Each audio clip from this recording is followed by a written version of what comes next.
Thank you guys for tuning in to Simply Dhol, your online resource for Dhol lessons. My name is Manvir, and in this episode, we're going to discuss what is Dhol.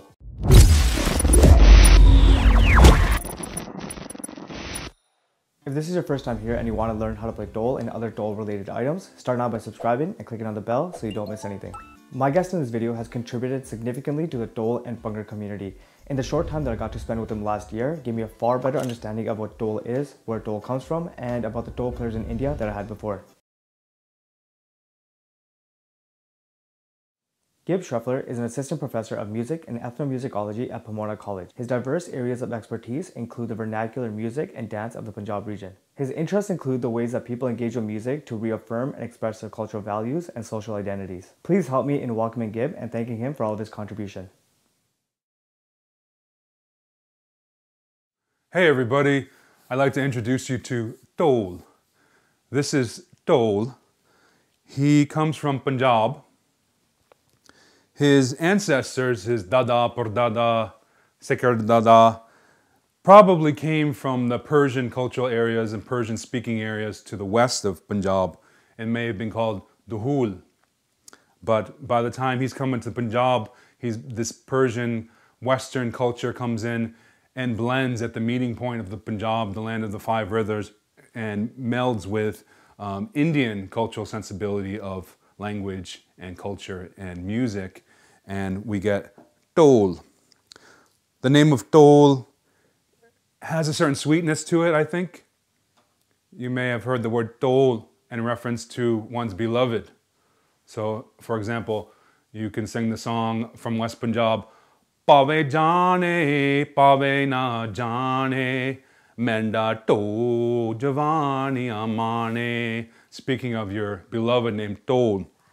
So that gives a certain affectionate quality to the name of Dhol as well.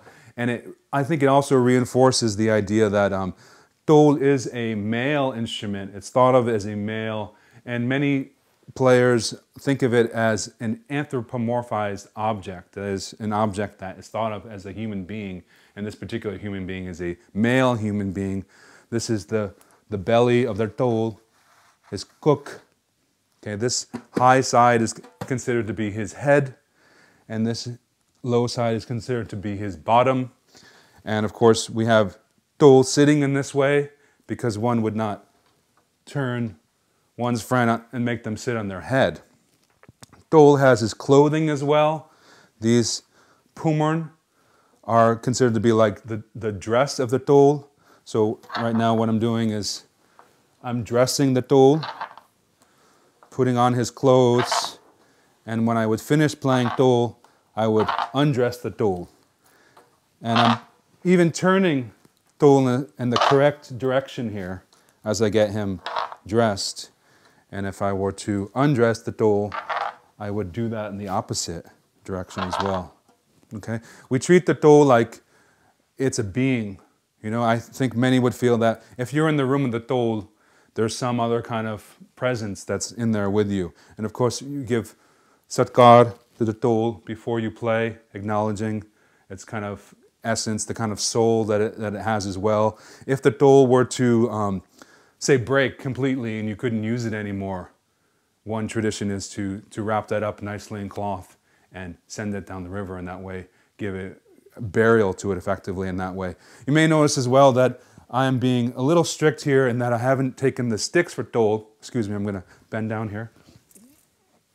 I've not left them here.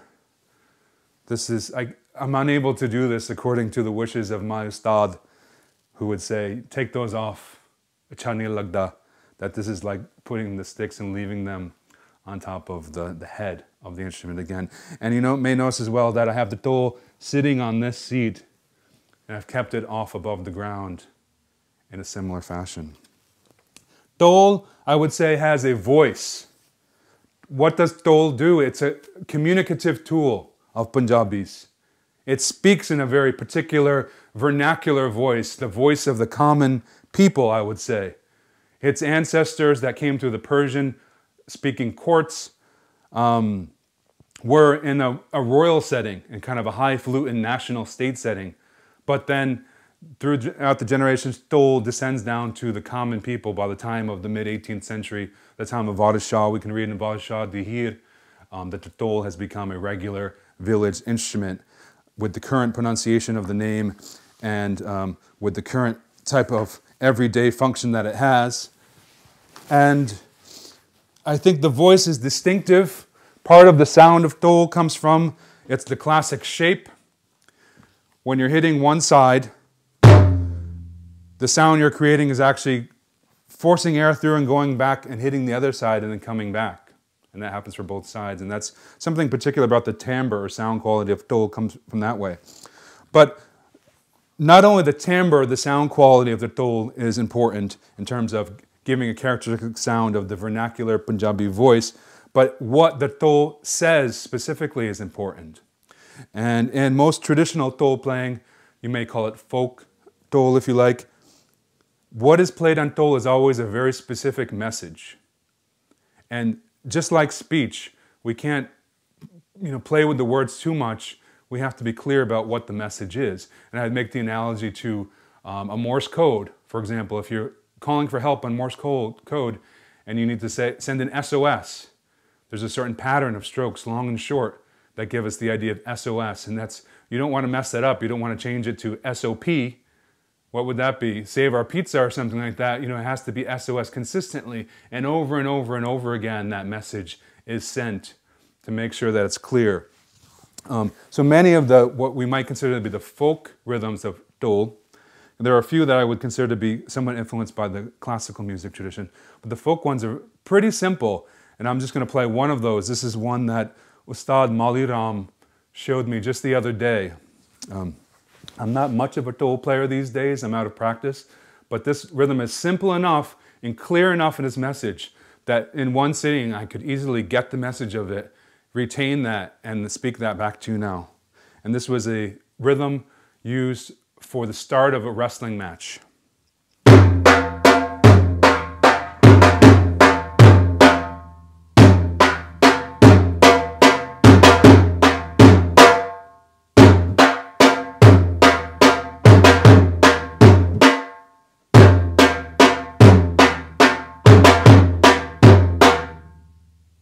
SOS, SOS, wrestling is happening, wrestling is happening. The match is about to start. That's the message that you get there. And that's just one sample of the communicative power of the Punjabi vernacular instrument, Dhol.